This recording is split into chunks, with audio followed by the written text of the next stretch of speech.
día vamos a estar trabajando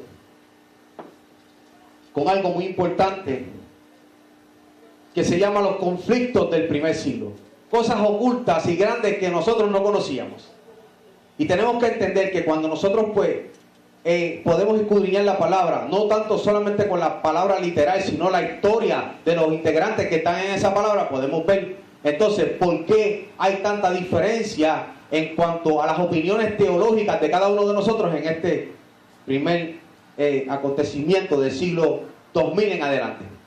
En el 1900 teníamos unos conflictos que era el catolicismo contra el pentecostalismo como tal. Pero ahora tenemos un gran conflicto muy parecido al conflicto del primer siglo. ¿Amén?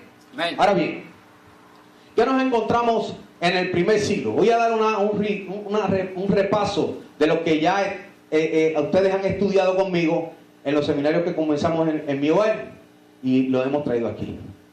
Tenemos que en el primer siglo habían 4 autoridades religiosas, que muchas personas no entienden esto. Aleluya. Las autoridades religiosas eran los saduceos, los esenios, los fariseos y los celotes. Los celotes eran una gran minoría. De los celotes no hablo mucho, pero simplemente les voy a dar una pista. Los celotes son las personas que son sumamente extremistas en lo que creen y a manera de violencia quieren someter a los demás a su creencia o a su teología. ¿Pueden entender esto, verdad? Amén. Las autoridades religiosas en aquel momento, en el primer siglo, aparte del Imperio Romano, estamos encontrando los saduceos, los esenios, los fariseos y los celotes. Sabemos esto, ¿verdad que sí? Los que hemos estudiado, los que hemos escudriñado, los que están aquí con nosotros, que están, ¿verdad?, profundizando en la palabra del Señor como tal. Por eso es que es bien importante, como dice Jeremías 33:3, clama a mí. Tenemos que clamarle al Padre. ¿Para qué? Para que nos responda, para que nos muestre esas cosas grandes y ocultas que aún nosotros no conocemos. Tenemos una gran problemática con nuestros hermanos. ¿Por qué? Porque cada uno tiene una visión diferente de lo que es el Evangelio. Pero nosotros queremos enseñarte dónde comienza este problema, dónde que en la fundación de estas divisiones, la fundación de diferentes dogmas teológicas, y esto comenzó desde el primer siglo, cuando Yeshua HaMashiach, o Jesucristo como usted lo conoce en el idioma español, estaba caminando por la tierra, en el primer siglo. Amén. Amén. Vamos a ver quiénes eran estos 4 autoridades diferentes. Los saduceos, vamos a comenzar con ellos. ¿Me brinqué? Sí. Los saduceos eran la mayoría en el Sanedrín, y por la rebelión de los macabeos se proclamaban sacerdotes ilegales del templo de Jerusalén hasta la destrucción del mismo, que sabemos que fue en el año 70 después de Cristo. O sea, tenemos que entender que los saduceos no eran los sacerdotes primordiales del templo como Yahweh lo había establecido en el libro de los Éxodos, en el libro de Levíticos, ¿verdad? Que encontramos toda la historia de lo que iban a ser los encargados de los sacrificios y de la teología, mi alma adora la gloria del Señor, del primer siglo. Si me pudiera arreglar un poquito el proyector, te lo agradecería. Aleluya. Los saduceos, ilegales sacerdotes del templo de Jerusalén hasta el 70 después de Cristo, donde fue destruido. Lo que estamos estudiando, sabemos que el libro de Lucas fue inspirado por este gran hombre, pero también fue dedicado a un sumo sacerdote que era saduceo llamado Teófilo. ¿Verdad que sí? Ya estamos estudiando en cuanto a esto. Ese era el primer grupo que constituía la mayoría en el Sanedrín. Y algo muy importante que yo quiero que ustedes entiendan en esta hora es que ellos eran la élite, o sea, la clase social más alta que existía entre los judíos en Jerusalén. Y ustedes saben que el que tiene dinero tiene poder. Esto no es nuevo. En toda la historia, el que tiene para invertir y tiene riqueza, pues tiene la mayoría, ¿verdad?, de las aprobaciones. Y esto era lo que estaba pasando. Ahora bien, los próximos que les vamos a mostrar son los esenios. Está bien escrito, ¿verdad que sí? Estos eran los descendientes de los verdaderos sacerdotes del templo de Jerusalén, los cuales se retiraron al desierto de Qumran. Sabemos esto. Por eso es que se encontraron hace un tiempo atrás unos escritos, o sea, unos rollos de la Biblia, como lo podemos llamar así, original, del Tanaj, del Antiguo Testamento, como lo conocemos en nuestra enseñanza cristiana, y vienen de estos hombres. ¿Por qué? Porque estos hombres eran los descendientes de los verdaderos sacerdotes, y según los estudios, Juan el Bautista era perteneciente a los esenios. Por eso es que él predicaba al lado del Jordán, tirando para el desierto. ¿Estamos entendiendo? Esto ya nosotros estoy simplemente dando un repaso para poder entender los conflictos del primer siglo. Ahora bien, vamos a ver quiénes son los próximos. Los fariseos, estos son mis favoritos. A ver, porque definición de fariseo es intérpretes de la ley. En cierto aspecto nosotros nos identificamos con ellos, no por la hipocresía, sino por la interpretación. Ahora. No es porque somos hipócritas, sino porque tenemos una interpretación de la ley. Y autores de las sinagogas. Aquí tenemos que hacer un entre paréntesis, porque la sinagoga y el templo no son el mismo lugar. Muchas personas piensan que la sinagoga y el templo es lo mismo. Voy a seguir con mis notas. Autores de las sinagogas como lugar de instrucción para instruir al pueblo sobre la interpretación profunda de la Torá. Número 1, instrucciones. Los que conocemos raíces hebreas sabemos que la Torá es el nombre original de lo que nosotros conocemos como el Pentateuco. Eso es griego.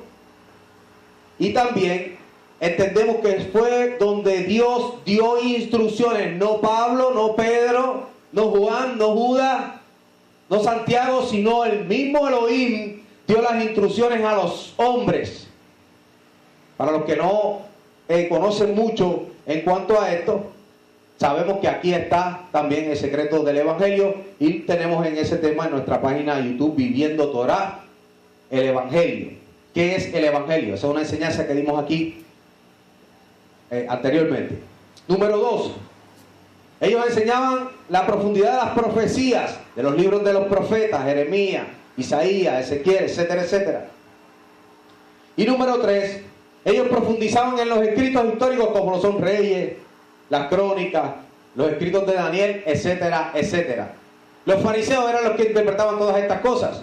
Eran los que traían, ¿verdad?, la revelación verdadera de lo que era el servicio a Yahweh como tal. ¿Por qué? Porque los saduceos, los que les enseñé anteriormente, no tenían esta introducción como tal. Ellos simplemente creían en los 5 libros de Moisés, en la Torá solamente, y como la Torá no habla de Mesías, supuestamente, como la Torá no dice que va a venir un Mesías, sino las profecías de los profetas menores y los profetas mayores son los que traen el Mesías a colación. Pues los saduceos no pensaban que había una resurrección y tampoco creían que había un Mesías.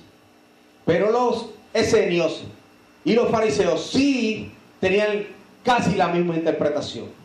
Ya estamos entendiendo por qué habían conflictos. Imagínense, estamos hablando de 3 tipos de grupos teológicos en el primer siglo, y aquí nos tenemos que hacer esta pregunta: ¿cuál era el problema en el primer siglo? ¿Yeshua HaMashiach o Jesucristo como usted lo conoce?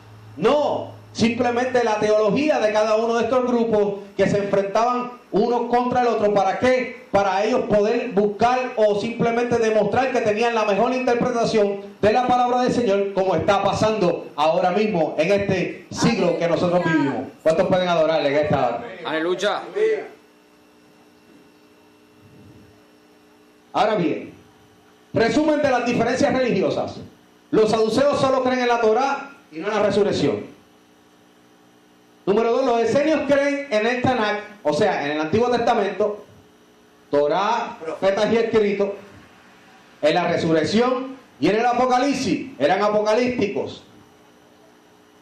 Tercero, los fariseos eran los maestros controversiales que se oponían intelectualmente a la función ilegal de los saduceos en el templo y enseñaban la ley o las instrucciones del Eterno. Usted ve, pero tenemos una pequeña controversia aquí, que aunque el grupo de los fariseos tenían una gran interpretación, había una división entre ellos mismos. Y Yeshua HaMashiach decía que un reino dividido nunca prevalece. Por eso es que los fariseos, aunque tuvieran sus escuelas llamadas la sinagoga y enseñaran al pueblo la verdadera interpretación de la ley y comenzaran a hacer, ¿verdad?, unos movimientos liberándolos de las dogmas de los saduceos, tenemos un problema porque no pueden sacar los saduceos del templo, porque número uno eran la élite y número dos la mayoría y la autoridad de Sanedrín. Pero como un reino dividido no prevalece, pues tenemos una problemática que no podemos, ¿verdad?, sacar ese grupo que está incorrecto y simplemente quedarnos dándonos nuestra opinión y luchando uno con otro, como está sucediendo hoy en día con el evangelio. Yo tengo mi teología, tú también, yo estoy de acuerdo con tu teología, pero yo quiero hacer mi congregación con mi propio nombre y tú quieres tener tu congregación con el nombre tuyo. Entonces yo quiero ser un poco más flexible para que los hermanos entren y tú quieres ser muy dictador para que los hermanos sean simplemente seguidores tuyos y que sean, como yo una vez prediqué, bonsai dentro de la iglesia y que estén simplemente en una banca y no puedes hacer esto, no puedes hacer lo otro. El diablo te va a llevar, pero no les enseña verdaderamente la palabra del Señor. Aleluya. ¿Lo estamos entendiendo? Amén. ¿Y quiénes eran estos dos contrincantes farisaicos en el primer siglo? Muchas personas que he dialogado en esta semana no sabían que habían dos escuelas de fariseos. Que para tú poder ser fariseo tú tenías que estudiar. Porque fariseo era un título, era un diploma, era una gente diplomática como interpretadores de la ley. O interpretantes de la ley. ¿De la ley de quién? De la ley de Dios que se le dio a Moisés. La casa de Shammai se llamaba la primera escuela. La escuela que puse como número uno en este lugar, no es que sea la primera escuela. Y la segunda casa, la casa de Hillel. O sea, los fariseos tenían escuela. Y a nosotros en la iglesia nunca se nos enseñó esto. Y tampoco se nos enseñó que había una división de fariseos. Y tampoco se nos enseñó quiénes eran los autores de estas dos casas. Pero en el día de hoy nosotros les vamos a enseñar quiénes eran los autores de esta casa. La casa de Shammai la lideraba este hombre, llamado a sí mismo Shammai, que nació en el 50 a.C. y murió en el 30 después de Cristo. Fue un erudito judío que vivió en el siglo I y un personaje importante de la principal obra de la literatura rabínica, la Mishnah, un libro que trata de traer el entendimiento de la Torá a base de comentarios de los sabios intérpretes de entre los judíos. Sencillamente contaban con comentarios bíblicos, como lo tenemos hoy, concepto de Shammai, extremista y poco piadoso. ¿Estamos entendiendo? Muchas personas dicen, wow, pero la ley rabínica. Yo no estoy de acuerdo a la ley rabínica, escuche bien. Pero déjeme decirle que es lo mismo que está sucediendo actualmente. Déjeme decirle que en el día de hoy muchas personas leen una Biblia de estudio y no saben que tienen un comentario bíblico, y era lo mismo que estaban haciendo los judíos del primer siglo, y por eso era que tenían tanta religión y por eso es que tenían tanta disputa. ¿Por qué? Porque estaban siempre en un comentario, o sea, o en un entendimiento de la Biblia a base de comentarios de los sabios intérpretes de entre ellos mismos. Aleluya. Como hoy en día nuestros hermanos cristianos que también tienen la Biblia a plenitud, que tienen sus comentarios bíblicos. O sea, ese es el comentario de una persona como el Matthew Henry, que tiene sus comentarios bíblicos, ¿verdad? Entonces, en vez de irnos a la profundidad del asunto, a conocer a estas personas, estamos escuchando comentarios de personas que no fueron a la instrucción, que no fueron a la profundidad, sino que lo que tenían en sus manos, de ahí hicieron un gran resumen y trajeron su opinión al respecto. Esta era la casa de Shammai. Eran extremistas. O sea, no, aquí el que mando soy yo. No manda Yahweh, mandaban ellos. Lo que ellos dijeran. Amén. Amén. Y lo que interpretara Shammai era la interpretación correcta para los estudiantes de Shammai. Ahora bien, ¿quién era la otra escuela? Aleluya. Vamos a verlo aquí. La casa de Hillel, llamado el viejo, en hebreo, Azaklén, o el sabio. Vivió desde el año 70 a.C. y murió en el año 10 después de Cristo. ¿Quién fue Hillel? fue un rabino y maestro judío en el primer siglo, erudito que sistematizó la interpretación de la ley escrita. Nuevamente, la Mishnah. Él la sistematizó. ¿Qué quiere decir esto? Que él hizo un sistema religioso o dogmático según la Mishnah y su interpretación. La ley oral que siguen los judíos, nuestros hermanos. Dice, esta ley no son los mandamientos de Elohim, más bien las tradiciones de los ancianos. Podemos ver un ejemplo de esto en Marcos capítulo 7, versículo 9, versión Reina Valera para que sea entendible. Les decía también, bien invalidáis el mandamiento de Dios para guardar vuestra tradición. La nota, los seguidores de ley eran más piadosos en sus dogmas, pero tenían un problema. La problemática era que después que comenzaron a evolucionar estas teologías dentro de Jerusalén, dentro del pueblo de Israel, todo el mundo tenía un concepto. Entonces estas personas tenían también sus conceptos y tenían un diccionario bíblico aparte de lo que era la palabra de Dios como tal. Y esa era la problemática, tenían cada uno sus dogmas. Pero dice la historia que la casa de Igley era una casa un poco más flexible, estaba más basada en lo que decía la palabra, pero la casa de Shammai era vuelvo y repito, era una escuela, o eran unos estudiantes, o eran unos líderes un poco más fuertes en el sentido de su propia dogma, no fuerte ni en la palabra del Señor, sino en su propia dogma. Por eso es que Yeshua le dice a ellos, no tanto a la casa de Igley, también a la casa de Shammai, que ellos bien invalidan los mandamientos de Dios. ¿Para qué? O de Elohim, para guardar vuestra tradición. Nos estamos dando cuenta, ¿verdad? ¿Qué es lo que está sucediendo? Hay una problemática. El gran conflicto. 4 grupos teológicos y diferencias dogmáticas que se disputan entre sí la mayor interpretación o la mejor interpretación de las instrucciones de Elohim para su pueblo.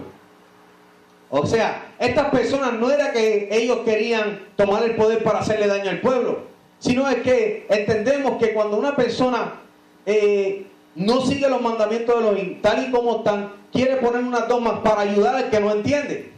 Ellos no estaban haciendo esto de maldad, ellos no estaban haciendo esto porque querían hacerle daño al pueblo, ellos estaban haciendo esto porque ellos entienden que hay personas que tienen una mentalidad o una capacidad del 30 y otros que tienen una capacidad del 60 y otros que tienen una capacidad al 100. Pero ¿qué sucede? Que tú no puedes torcer o buscarle una flexibilidad a la palabra de Elohim, a la palabra del Eterno, porque tú mismo vas a distorsionar. Si Él fue nuestro creador, si Él fue nuestro diseñador, si Él fue el que hizo los cielos y la tierra, y Él fue el que dio esta palabra y estos mandamientos, yo creo que Él tiene el poder para que todo el mundo la pueda entender. Yo creo que Él tiene el poder para que todo el mundo pueda caminar en sus mandamientos. Yo creo que Él tiene el poder para que todo el mundo pueda caminar en sus estatutos. No necesita ayuda. Aleluya. Amén. Ese fue el gran conflicto del primer siglo. Ok. Los dos de mayor prestigio en división. 7 clases de fariseos. Pero no quiero entrar en eso porque si no nos extenderíamos. Pero ya sabemos que estaban divididos. Eran cualidades que ellos tenían en las cuales pues nosotros lo vamos a entender. Ok. Yeshua amonesta a los fariseos. Escuchen bien. En el libro de Juan capítulo 5 versículo 39. Les dice: escudriñad las escrituras, porque vosotros os parece que en ellas tenéis la vida eterna. Ellas son las que dan testimonio de mí. Oye, mira lo que dice. Ellas no hablan de Él, ellas dan testimonio de Él. O sea que las escrituras, cuando se escribió esta carta de Juan, dándole interpretación a lo que Yeshua decía, o Jesús como usted lo conoce en español, todavía el Nuevo Testamento no estaba escrito. Y Él está diciendo a los fariseos: escudriñar las escrituras. ¿Cuáles son las escrituras? El Antiguo Testamento yo lo conozco como Tanakh. Para mí no es antiguo, para mí es parte y complemento de mi salvación.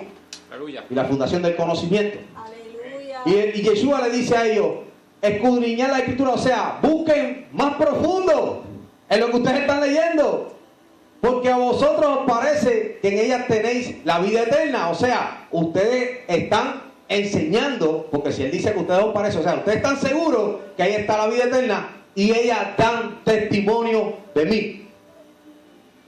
Yo he oído a muchas personas que si no hubiesen tenido, ellos piensan que si no hubiesen tenido un Nuevo Testamento no hubieran entendido el Evangelio como tal. Pero en el día de hoy, entendiendo el conflicto del primer siglo y entendiendo las cosas que nosotros estamos pasando en este siglo también, que es muy parecido, yo quiero enseñarles a ustedes que el Evangelio sí se encuentra también escrito en simbología en el libro, o mejor conocido por todo el mundo, el Antiguo Testamento. Vamos a ver. Aleluya. ¿Me están entendiendo? Amén. Es bien importante que me sigan. Ok. El Evangelio simbólico en el Antiguo Testamento. El libro de los Éxodos podemos ver cuando nos habla de qué? De un cordero.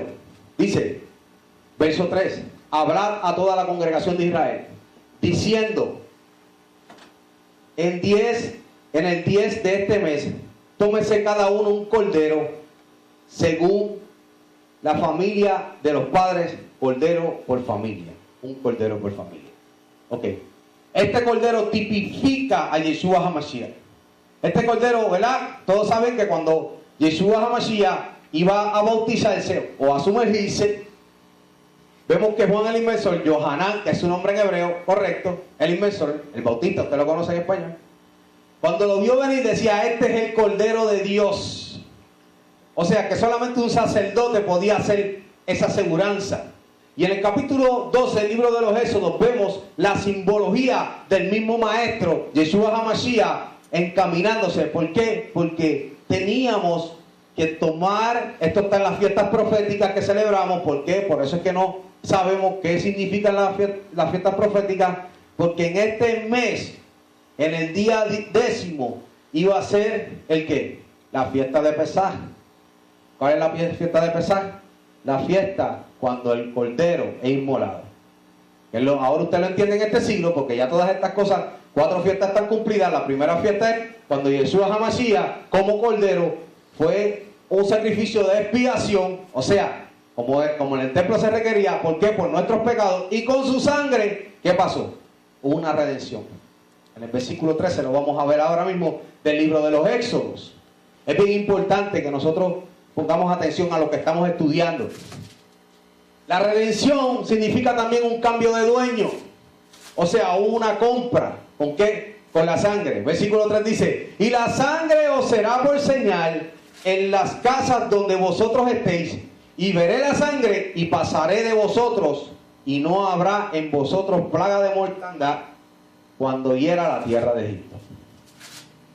Escúchenme, no era el diablo que mató al primogénito de Faraón, como muchas personas piensan, el ángel de la muerte. Yahweh mismo le dijo al pueblo, y pasaré de vosotros, y no habrá en vosotros plaga de mortandad. Escuche bien que esto es un código. Escuche bien, cuando hiriera la tierra de Egipto. La tierra de Egipto tipifica pecado. Déjenme decirle algo, en estos tiempos están sucediendo muchas cosas y están propagándose plagas. Estamos viendo como simplemente un insecto está injertando en muchas personas enfermedades. Pero esta palabra me dice a mí que la sangre de ese cordero hará que no haya plaga de mortandad cuando esa tierra esté herida. ¿Cuántos pueden adorar en esta hora? O sea, usted se tiene que sumergir en esa sangre. Usted tiene que comprender lo que es el verdadero evangelio, para que cuando hiera en la tierra de Egipto, o sea, la tierra de pecado, Egipto significa o tipifica pecado, usted salga ileso. Aleluya. Amén. Amén. Esto es verdadero evangelio. Ya estamos viendo el evangelio. Primero el cordero, hasta que no hay sangre derramada, ellos no salen de Egipto. Ahora bien, inmolan el cordero, derraman la sangre, o sea, hay redención, hay un cambio de dueño. Ya no le pertenecen al rey de Egipto, a Faraón, ahora y eso tipifica en estos tiempos, ya no le pertenece al rey del pecado, ahora le pertenece al rey de reyes y señor de señores, que es Yeshua HaMashiach, y en aquel momento se llamaba Yahweh. ¿Ven? Aleluya. ¿Me están entendiendo? Amén. Aleluya. Eso es lo que yo quiero. Ahora bien, ¿qué sucedió después de la salida de Egipto? Evangelio, hermano, le estoy enseñando el evangelio a través del Antiguo Testamento. Fueron bautizados cuando pasaron por las aguas, y de esto la prueba no los confirma el apóstol Shaul, o Pablo como usted lo conoce, en 1 Corintios 10:12. Dice así: porque no quiero, hermanos, escucha bien como él dice, que ignoréis que vuestros padres todos estuvieron bajo la nube. Nube en hebreo es ruach. O sea que usted está bajo la nube, usted está bajo el Espíritu. Y todos pasaron el mar, y todos en Moisés fueron bautizados en la nube y en el mar. Qué tremendo, ¿eh? Tienes que hacer de qué? Del agua y del Espíritu. La ruach, la nube, en hebreo la nube se dice ruach también. El Espíritu del agua. En del ruach y en el agua. Tienes que nacer del agua y del Espíritu. O sea, estamos viendo el Evangelio en el Antiguo Testamento, en el Tanakh, como yo lo conozco. En la Torá misma tú estás viendo el Evangelio. Y yo quiero enseñarles esto. ¿Por qué? Porque hay mucha disputa. Las personas quieren seguir simplemente los libros del Nuevo Testamento sin tener la fundación del Antiguo Testamento. Entonces, por eso es que carecen de conocimiento. El libro de Oseas decía: mi pueblo pereció o se destruyó porque le faltó el conocimiento. Hoy en día el pueblo de Elohim se está destruyendo porque le falta el conocimiento. Ahora tú traes una palabra que se va por encima de la de Chamay, o se va por encima de la de Hillel, o sea, de las escuelas que ahora mismo están enseñando el Evangelio, o te vas por encima de los saduceos, o te vas por encima de los esenios. Entonces, ¿qué hay? Hay una guerra constante. Entonces, cuando tú vienes con la verdad, ¿qué te va a pasar? Lo que le sucedió a Yeshua HaMashiach. El conflicto, todo el mundo en contra tuya. ¿Por qué? Porque no tienen el entendimiento, y cuando ven que tú traiste un entendimiento profundo de la palabra, dicen que hasta decía la palabra, que ellos decían que él sacaba a los demonios en el nombre de Belzebú. O sea, comienzan a vituperiar. ¿Por qué? Porque el hombre viene con poder, porque viene el hombre con conocimiento. Dice la palabra que cuando él enseñaba en la sinagoga, se enseñaba con una autoridad y todos se maravillaban, porque no enseñaba como los fariseos y no enseñaba como los de la ley. Aleluya. Y como los escribas. ¿Estamos entendiendo?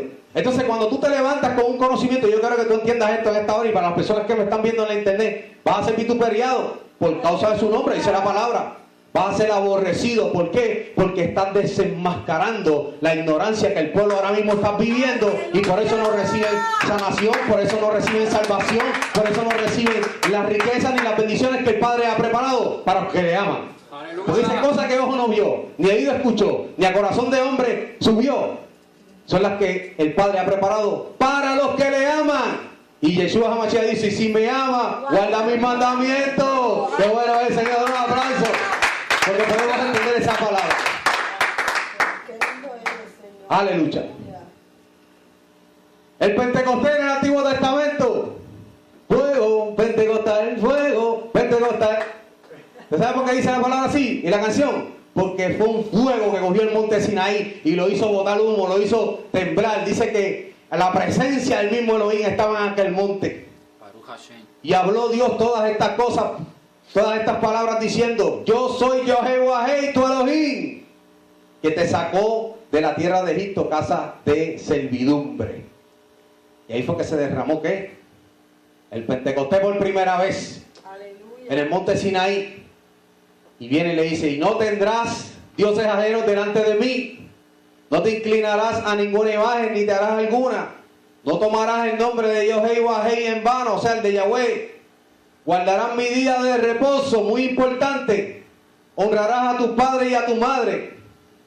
No matarás, no cometerás adulterio, no robarás, no dirás falso testimonio de tu prójimo, y no codiciarás. Estas leyes que están aquí, nuestros amigos cristianos dicen que, y me puede ayudar con el proyecto de Luisito otra vez, los cristianos dicen que ya la ley no hay que cumplirla. O sea, tú puedes tener otro Dios, te puedes poner un crucifijo, o te puedes poner una imagen. Muchas gracias. Ok, es aquí la computadora. Está bien, el número 10 es no codiciará. Muchas gracias. Y ahí que tenemos la problemática. Entonces tú dices que la ley hay que cumplirla, o sea, las instrucciones, lo que se dio de Sinaí, el primer Pentecostés. Y entonces te dicen que tú eres legalista, que estás judaizando. Eso no se le dio a los judíos. Eso se le dio a todas las naciones, que eran 12 naciones de Israel, 12 tribus. O sea, eso era de los judíos, eso era para los efraimitas, eso era para los danitas, ¿verdad? Y sucesivamente, para los levitas y para cada uno de los de las tribus de Israel. Entonces, por tú seguir eso, ¿tú eres judío? No, por tú seguir eso, tú eres parte del olivo original que se llama Israel. Amén. Este fue el primer Pentecostés, ¿por qué? Porque en el segundo Pentecostés lo vemos en el libro de los Hechos. Pero había una promesa por parte de Dios a través de los labios de Joel: y derramaré mi espíritu sobre toda carne. Y después en el libro de los Hebreos vemos que dice lo mismo que dice en el libro de Jeremías. ¿Qué dice? Y pondré mis leyes en sus mentes y en sus corazones.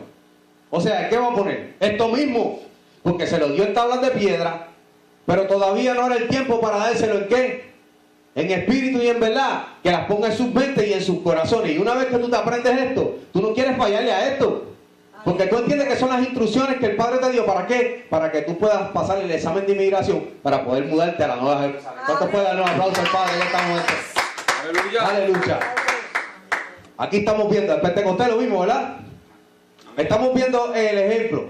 Volvemos para atrás antes que yo trabaje aquí. Vemos en el capítulo 12 del libro de los Éxodos, nos dimos cuenta que tuvo que haber sido muerto un cordero y su sangre derramada. ¿Para qué? Para poder tener libertad y redención de la tierra de Egipto.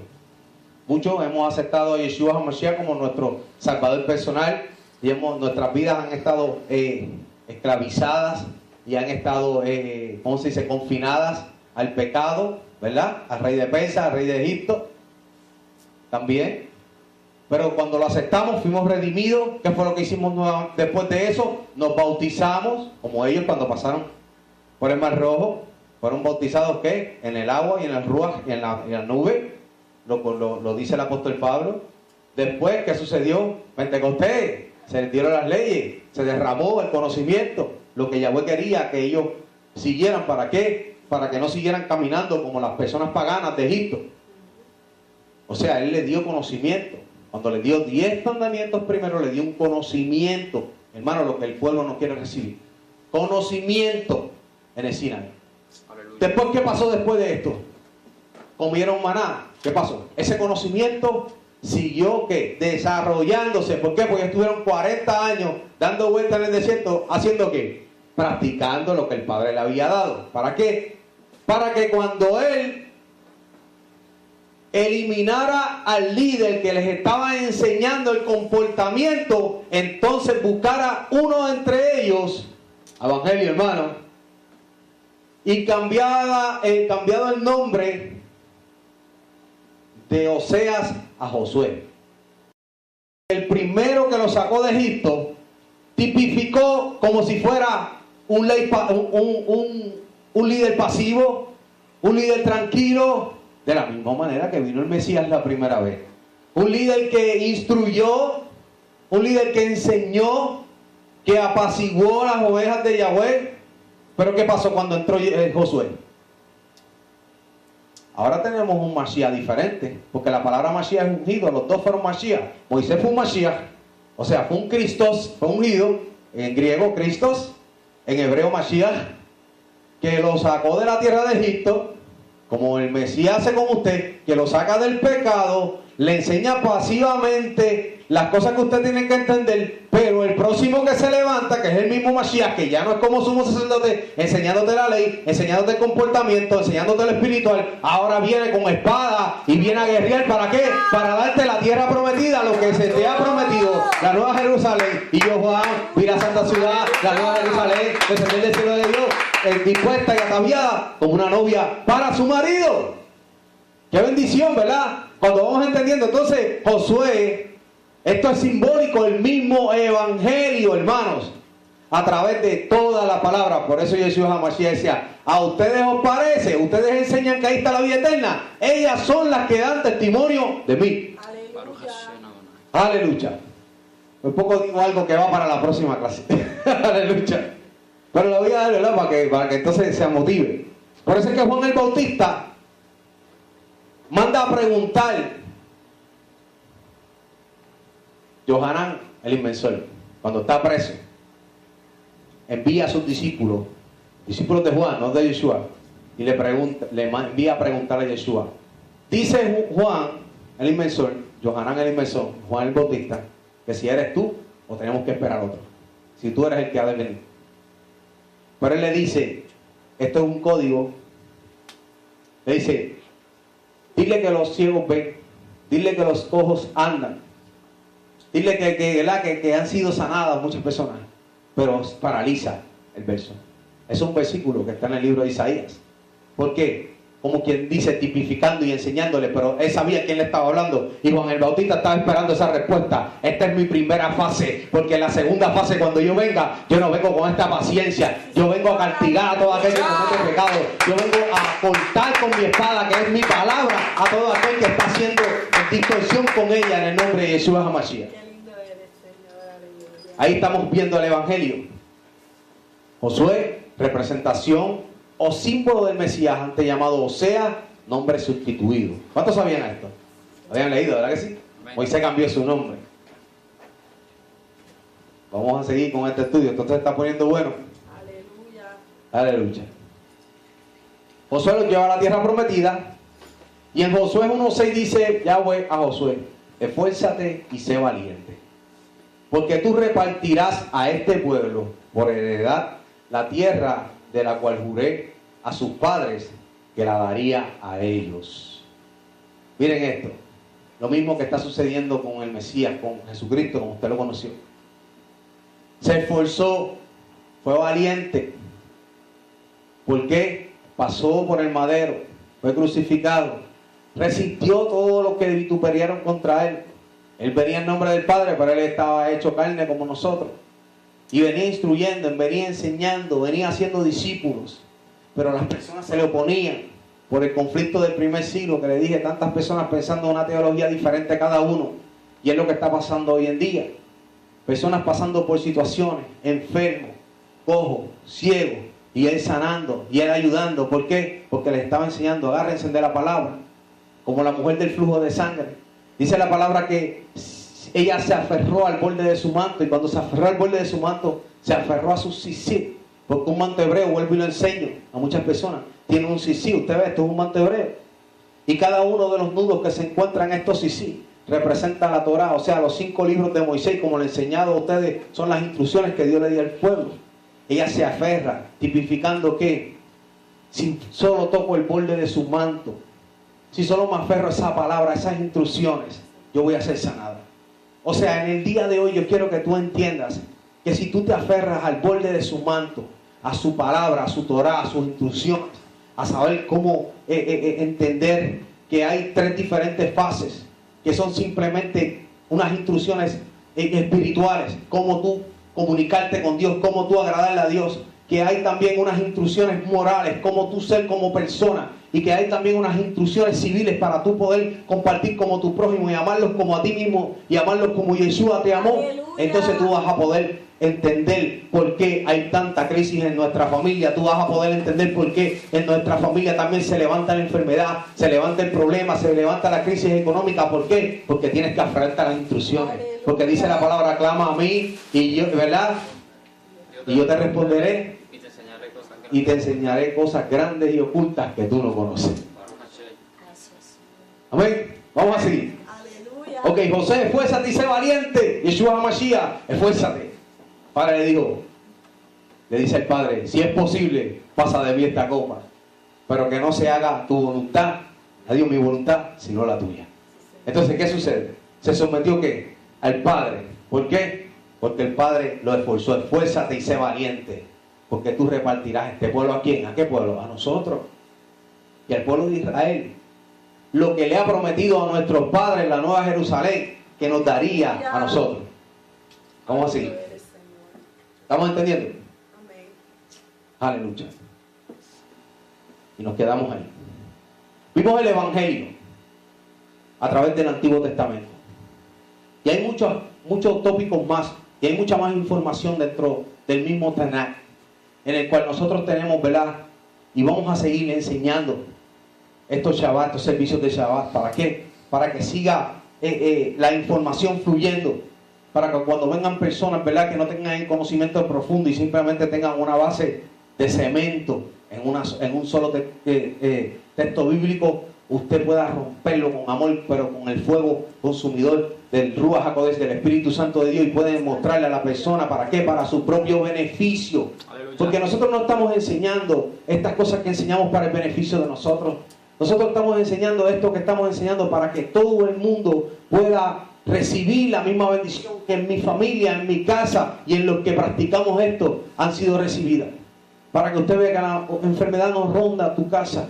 Para que usted vea que la crisis no ronda tu casa. Para que tú veas que la crisis económica no ronda tu casa. ¿Por qué? Porque donde está la luz es imposible que hayan tinieblas. Y la palabra te dice que Él es luz. Y la palabra te dice también que nosotros somos luz, ¿verdad? En medio de las tinieblas. Y para que tú puedas ser luz en medio de las tinieblas, tú tienes que estar completamente libre de todas esas ataduras que solamente la dan las tinieblas. Porque si el Hijo del Hombre os liberare, seréis verdaderamente libres. Pónganse de pie. Alabamos tu santo nombre en esta hora. Poderoso eres, Señor. Es para mí un privilegio poder traer esta palabra. Yo quiero hacer una oración en hebreo, pero te la voy a traducir en español, porque es bien importante. Inclinen su rostro, por favor. Baruch atah Yahweh Eloheinu, Melech haolam asher, bahar banu mikol ha'amim benatan lanu et torato. Baruch atah Yahweh noten hatorah beshem Yeshua HaMashiach. Bendito eres tú, Yahweh, nuestro Elohim, Rey del universo, que nos has apartado de entre todos los pueblos y naciones de la tierra para darnos tu Torah. Bendito eres tú, Yahweh, dador de la Torah, en el nombre de Yeshua, el Mesías. Amén, amén y amén.